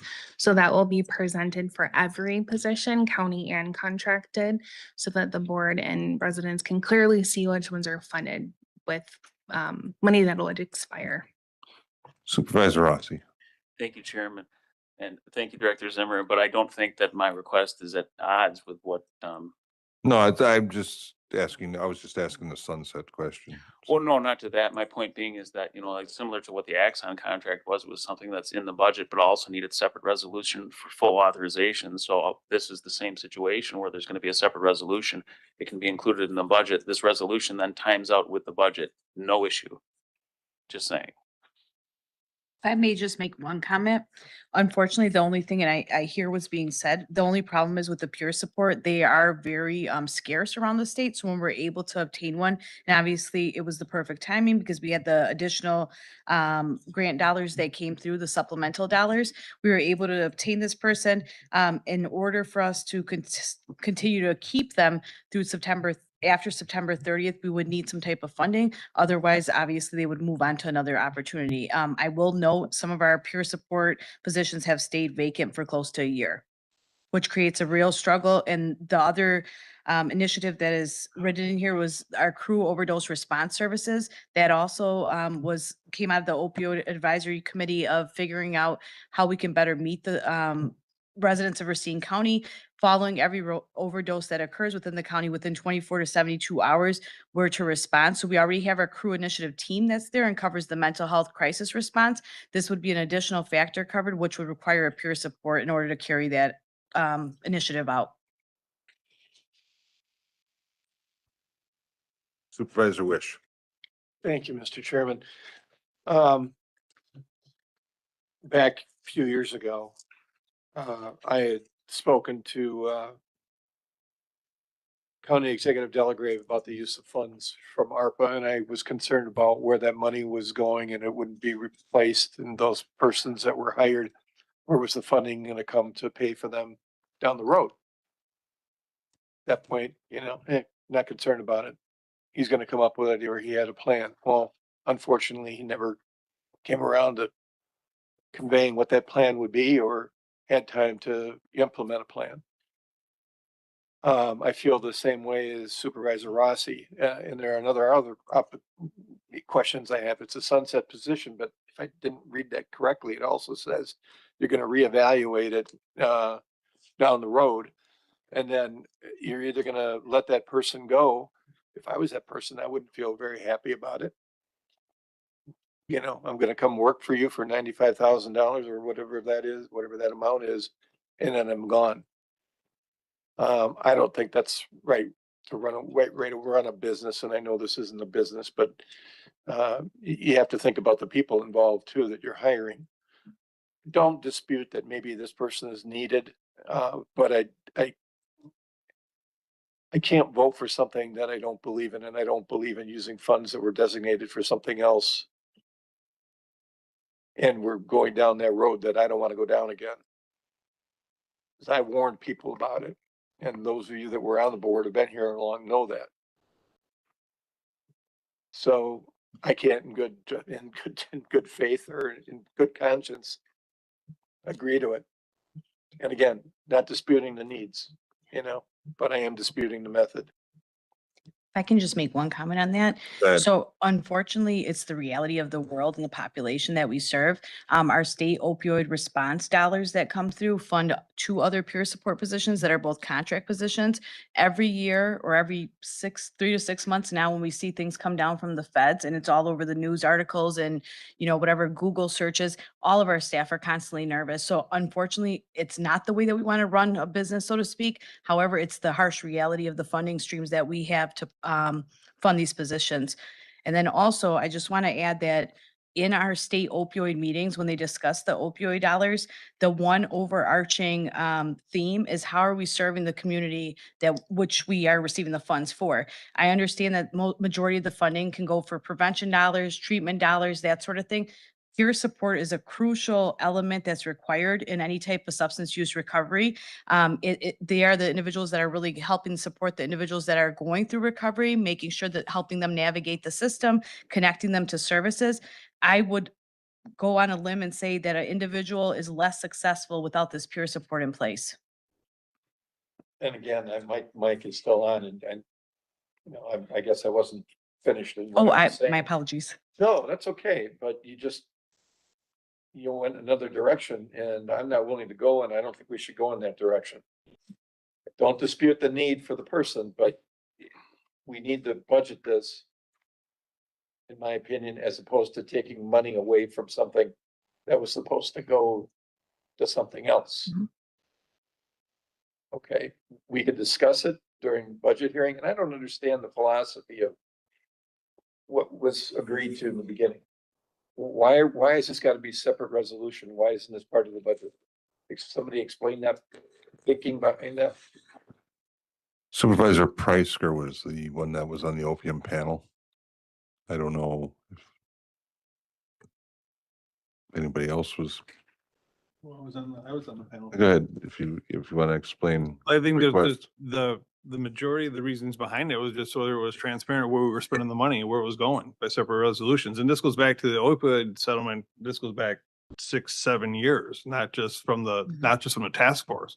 But one of the things that the task force wanted to do was just make sure that when they are spending the money, that we all know where it's going and what it's for. Why does it have to be under resolution? Why can't it be part of the budget process? That this is where it was presented as sort of finance. So that's why I don't know. We can find out about that. If it's moving forward, we can see if there's something that'd be a better mechanism for it. But this is what came through the finance department. I don't know the history of this, but I can address that last point. I mean, regardless of whether it were included and first introduced through the annual budget, I would still strongly recommend having a separate resolution. To document that, it's a 2/3 member-elect vote versus the majority vote that the approval of an annual budget is. The documentation is clear. This documentation is necessary for auditing purposes, for verifying that we're expending it for an eligible purpose. And this you can't is do an that eligible through the purpose. budget process. You have to do it through a separate resolution. I would absolutely recommend, regardless of whether it's baked within the budget, having a separate resolution also, just to make abundantly clear, because the document book, it can get lost in that. And so, But you could do it through that. You're saying it could be done, both could be done at the same time. it wouldn't address some of those concerns that were raised by staff about the timeliness of the issue. But yeah, you could do it that way. I mean, that would be only my concern. If you have it documented that that's what it's for, it could be done through the budgetary process. Doesn't have to be done by special resolution. That's what you're saying. It needs to be approved by resolution, I believe, not simply the resolution authorizing the budget. Okay, I could debate that all night, but you got my gist of where my feelings are. I am not going to be for this. So. And the other just point that I want to make abundantly clear, because there was a suggestion that this is not, I don't want to put words in your mouth, but not an appropriate use of the funds. The appropriateness is a policy decision, but it absolutely is an eligible expenditure under the parameters of the opioid settlement. Okay, let's do it during the budgetary process. Supervisor Miller. Thank you, Mr. Chairman. I certainly share the concerns that Supervisor Rossi and Wish raised about using, so to speak, one-time funds, and how we're going to fund things in the future, but the Corp Council and I was wondering what your concern was about the appropriate, because this money is designated for this type of position. But my understanding is that we, through some other grants, we are funding this now. And if we don't continue it a little ahead of the budget process, that person who is hard to get could find employment elsewhere. And then we lose a good staff member for the whole effort at helping people with their opioid problems. So I will support this. Supervisor Osterman? Thank you, Mr. Chairman. Supervisor Wish, I disagree. I do believe that this is an appropriate, a very appropriate place to spend these monies. It's in the description. And I'll tell you who else I think probably would have been in favor and thinking it was appropriate. One guy who wanted to leave a legacy of mental health services, Jonathan Delagrave. That was his number one issue. And when I think about how he would have felt about this money, it would have, in my mind, been hands down, absolutely no question. This is a very appropriate expenditure and necessary. So necessary, in fact, that when we look at the per capita spending of health and human services, mental health treatment in our state, Racine County sits at 71 of 72 counties, near dead last. That's right.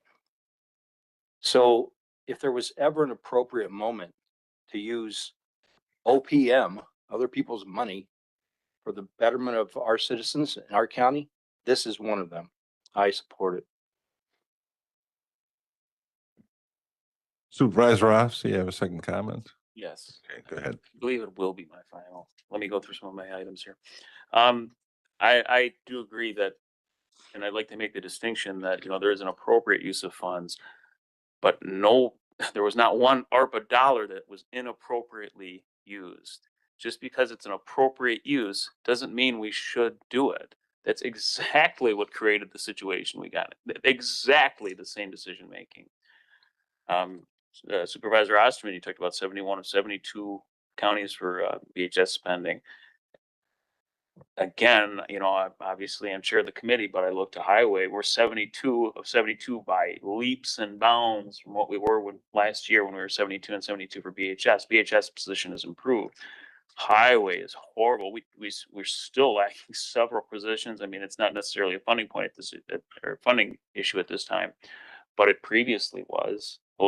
These decisions all add up. The comments about past executive Delagrave supporting this, and he did through ARPA, and that's exactly my point. That thinking got us into the ARPA situation. I disagree with anything that's been said. I'm just looking at it a completely different way. This, I do have a question for you, Shalene, right now.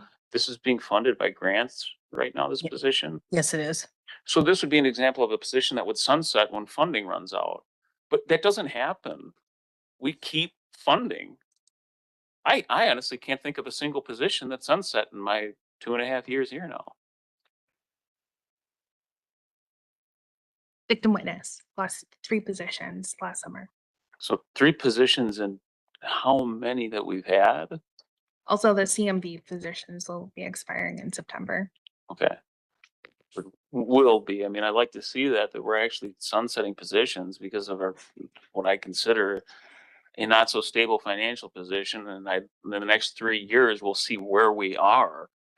But we're talking about when we are supporting doing the exact same thing that created our last issue. I'm in shock. And that's it for me, though. Thank you. County Executive. So I just want to support what Supervisor Miller said and counter what Supervisor Wish built up there. You want consistency in employment. This is going to run out of grant funding. The person currently exists on staff. Person goes away in September.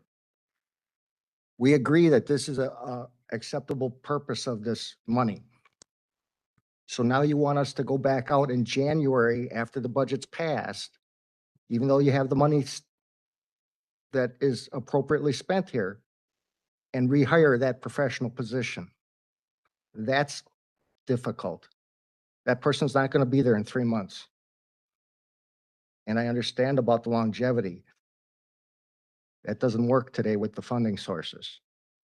So I just want to reiterate what Supervisor Miller said. The position already exists. And yes, we will hold to sunset positions, Supervisor Rossi. If it's sunset, it's sunset, period. When we see the 3 CMV officers go away, if there's openings in the sheriff's department, they'll be repositioned. That's just a fact. There's no hiding. There's no shell game. Sunset positions are sunset. That's all I have to say about that. Any further questions? Supervisor Miller? I think Or Supervisor Sup- Hopkins has priority. Okay, Supervisor Hopkins and then Supervisor Coleman will be next. I do see it's clearly an inappropriate use of funds. And right when this resolution was introduced, immediately in the back of my head, because of the previous conversation we've had, I thought about the budget. And ultimately, um, Chair, you addressed that by simply stating it sunsets.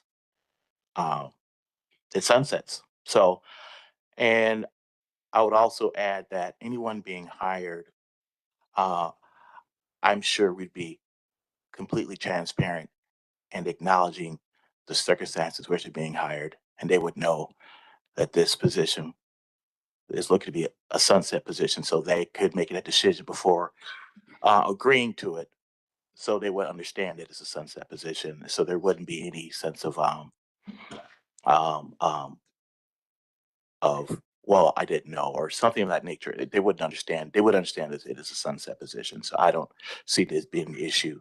Was they understand that and they take on the position. So for those reasons, I support this resolution. Supervisor Coleman.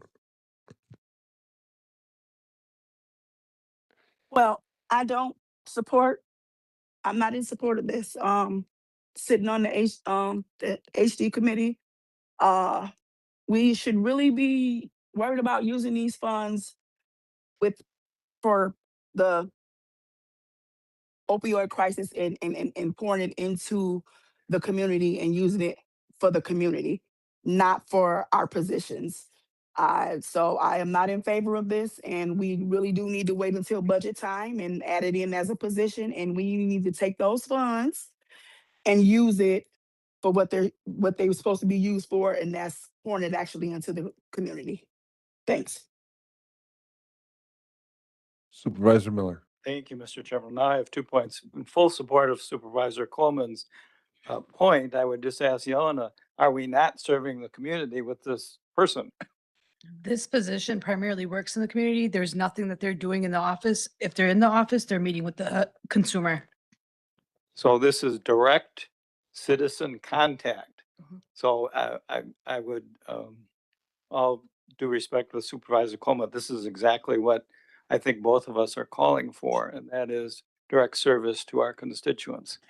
My second point, with indulgence to my colleagues, because I say this so often, I was really disheartened, and I have high respect for Supervisor Osterman, but to use that very misleading number from WCA about human services spending, I will say it again. We have lower spending because we focus on prevention, and we are highly successful at preventing all kinds of problems that other counties have to deal with because they don't focus on prevention as successfully as we do. Any further questions or comments? Chairman? Okay, Supervisor Yeah. Coleman for your second time. Okay, I just wanted to come back because I heard what you said, Supervisor Miller, but yeah, it's gonna Make be sure you serving. address, make sure you Oh, address I the know, chair. the board, I know that. But all I'm saying is that it's a position that's helping us, that's supposed to help the community, but the funds would better be spent on something with the community instead of a position. So that's why I stand in my position in saying that I'm against it and that we should wait until budget time. There's a lot of positions that's needed in the world and things like that, but there's a time and place of everything, and why can't it wait until budget? If I may just make one comment. Sure, go ahead. The only thing that I want to add to this in consideration to be given is for as far as the crew overdose response, we are responding. This is what we're trying to move for. This additional position is to respond to all overdoses that take place in Racine County.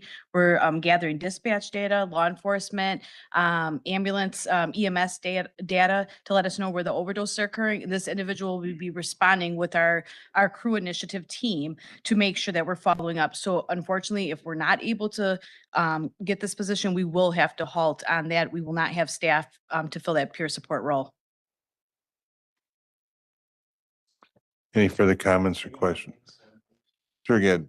Just want to clear up something. I'm not against the person and I'm not,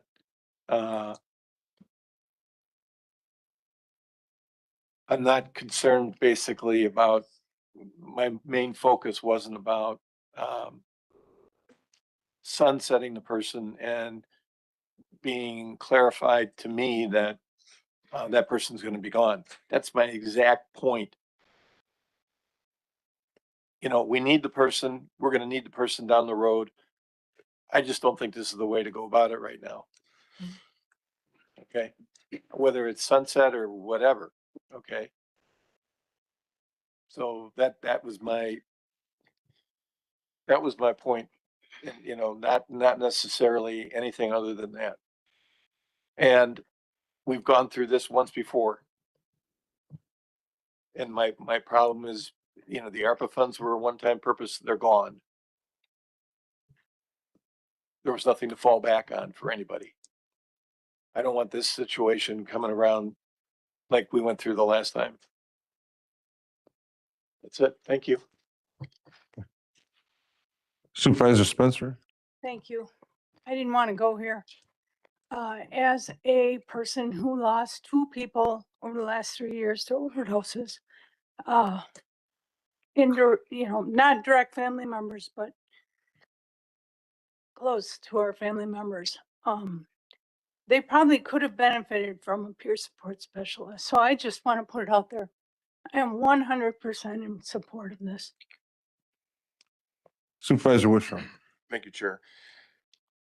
You know, I initially was going to vote no on this.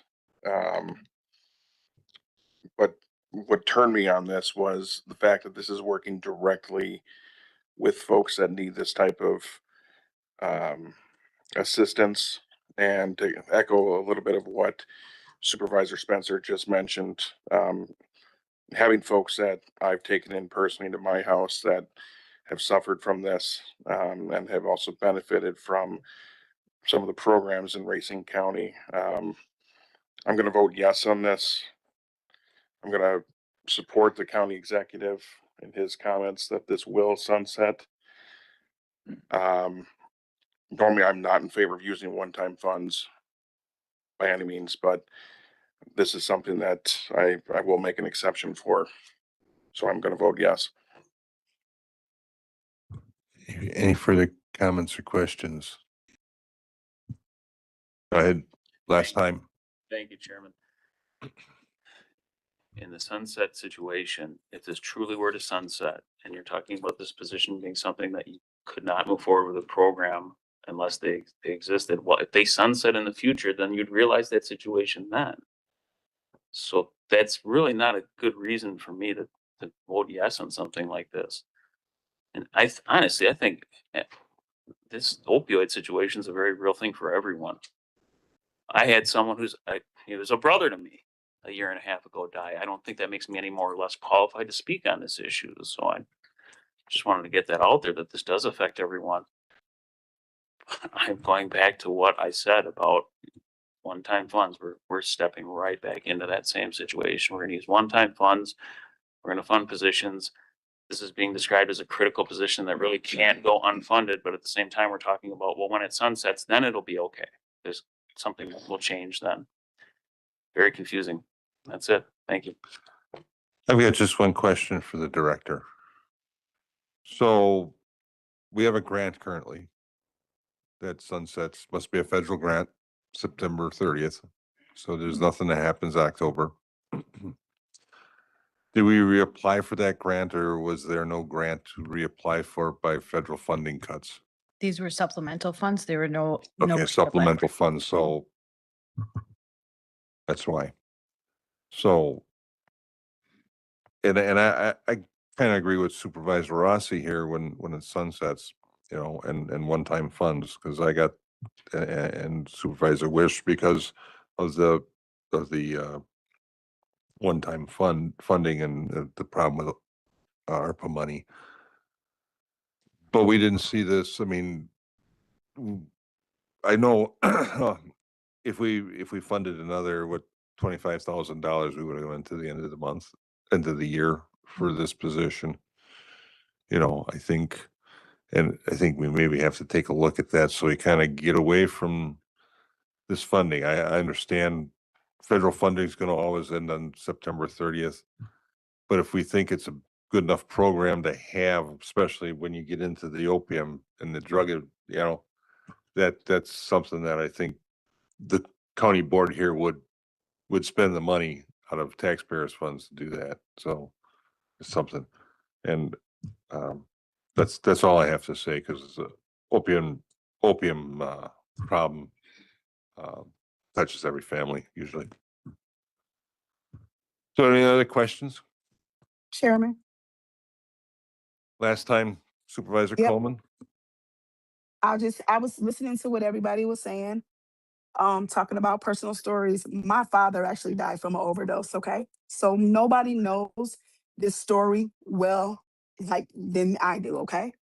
So what I'm saying is, being a person that it did touch me, my father, I wish that it would have been something to help him more than hiring a position to be able to try to prevent it.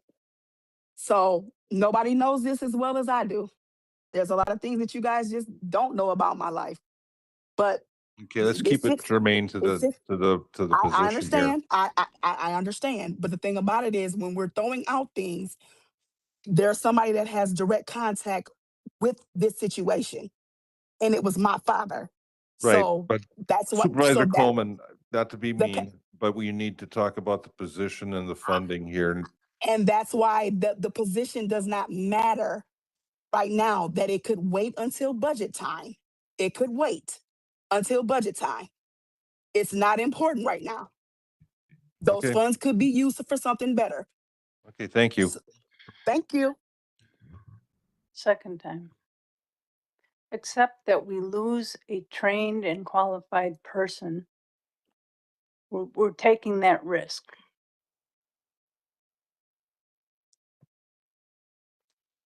Any further questions, comments? Right, sorry, can I Supervisor just ask a clarifying question?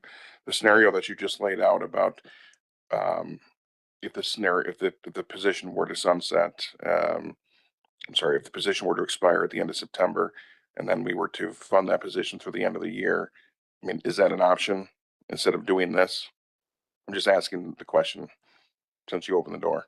Well, I'm saying when we have federal budget, it's September, you know, so you've got the last quarter. I think this was a $80,000 job, $25,000 with Social Security and taxes, and that's a possibility. You know, that's more of a finance director and county executive. Now we do have the opium funds. You know, we all agree that this is a correct use of them, you know, so horse apiece in my mind. I mean, the opium funds could be used on something else, and then we fund this, or we use the funds over here, and this other thing that we were going to fund with the $90,000, you fund with levy. I mean, you know, I take my right pocket and put it in my left, kind of thing. So it's one option. I think that's really a finance director and a county executive, how, and a committee, how they bring it to us, you know. Any further questions? This is a 2/3 majority vote.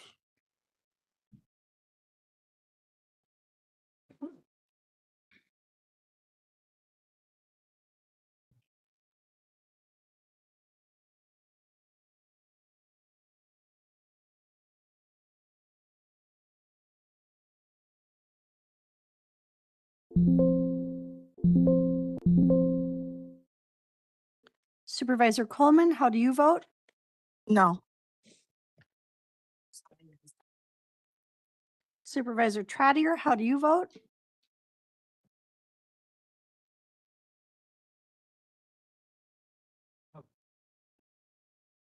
Supervisor Trotter? I'm gonna Excuse try me. it. Yes. Yes. Okay, thank you.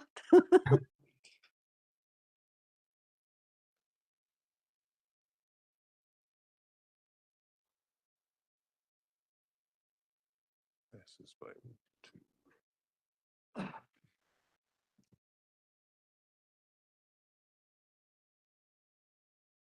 Motion carries. Now we have the items that have been requested for second reading, first and second reading this evening that we read in under first reading. They could be taken together. They are both a 2/3 majority vote. That would be resolution number 2026-50 by the Finance and Human Resources Committee, authorizing the acceptance of Wisconsin Department of Health Services grant, the amount of $166,724, and transfer funds within the Human Services Department 2026 budget. And resolution number 2026-51 by Finance and Human Resources Committee, authorizing the acceptance of a Wisconsin Department of Health Services grant in the amount of $200,976 and transfer funds within the Human Services Department 2026 budget. Motion's been made and seconded. Vice Chairman. Thank you, Mr. Chairman. 2026-50, as the clerk had stated, this is a request to accept the Substance Abuse Prevention, Treatment, and Recovery Services Block Grant Supplemental Award in the amount of $166,724. These funds would help with the purchase of evidence-based treatment curriculum and educational materials, as well as purchasing of supplies such as bedding, pillows, linens, personal hygiene products, etc. This supplemental grant does not require a match, and we recommend the acceptance of the funds. We're asking for first and second reading for these funds because the supplemental grant needs to be spent by September 30th. In regards to resolution number 2026-51, this is another supplemental grant from the Department of Health Services for a community mental health service block. This grant supplemental funds in the amount of $200,976 for programs, and it allows us to expand our housing focus for individuals with serious mental illness. This will be a partnership with our nonprofits to create a referral pathways for our individuals that need care and face challenges of housing. And the supplemental grant does not require a match. And we're asking for first and second reading because this grant needs to be spent by September 30th as well. And Yelena is here if there's any questions in regards to those grants. So you heard the Vice Chairman, and this typically we don't like to do first, second readings. However, when the state or federal government has supplemental funds that we need quick action. So are there any questions for Yelena?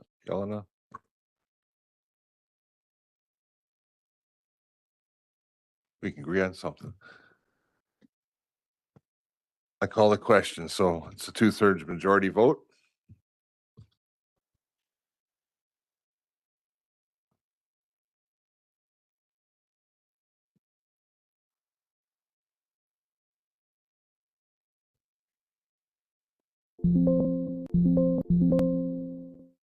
Supervisor Coleman, how do you vote?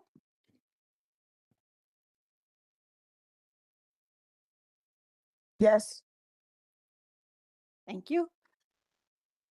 Oh, shoot, I hit the wrong button. Supervisor Trotter, how do you vote? Yes.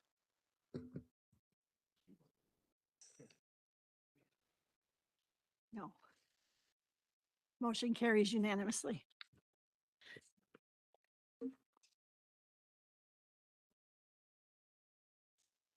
Item number 13, reconsiderations of resolutions and ordinance from previous meetings and or action on vetoes. There are no items.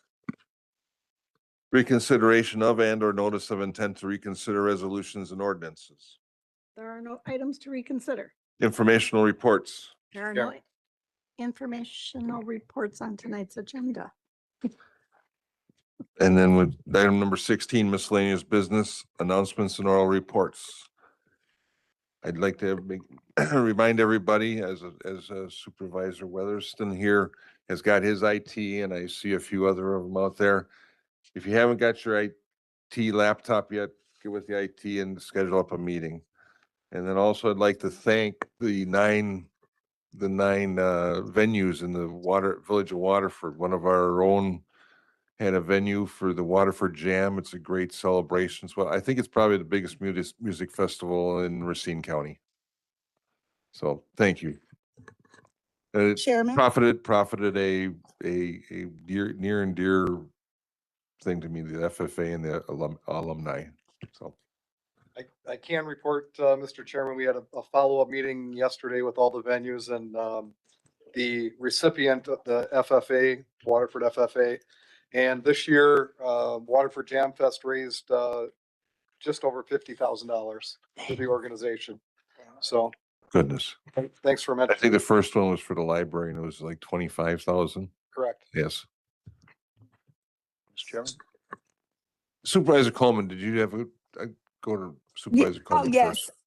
So I just wanted to make everybody aware that Bishop Kirby's funeral service will be this Saturday at Grace Church at 11 a.m.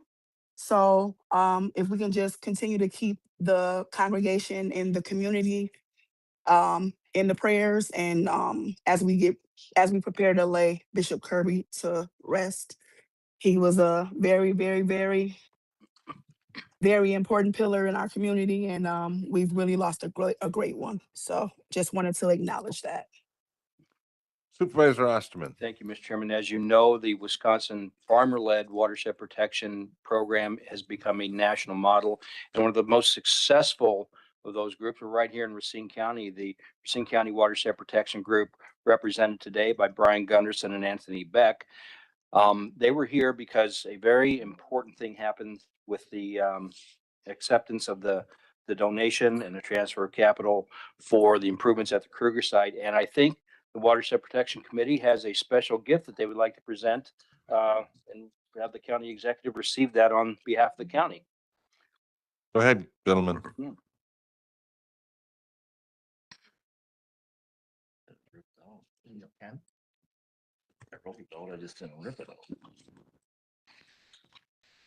So the donation is a $21,000 donation for the Kruger Farm improvement site.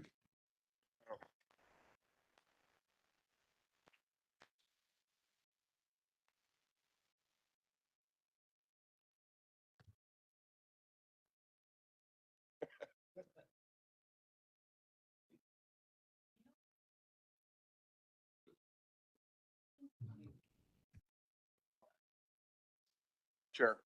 Thank you very much. Chair. Any further? Supervisor Wishaw. Thank you. Just wanted to mention that downtown Burlington is partially open, and if any supervisors would like to come down for a pint to check it out, I'd love to host you sometime. So thank you very much. Any other? Go ahead. We are adjourned. Thank you. Thank you.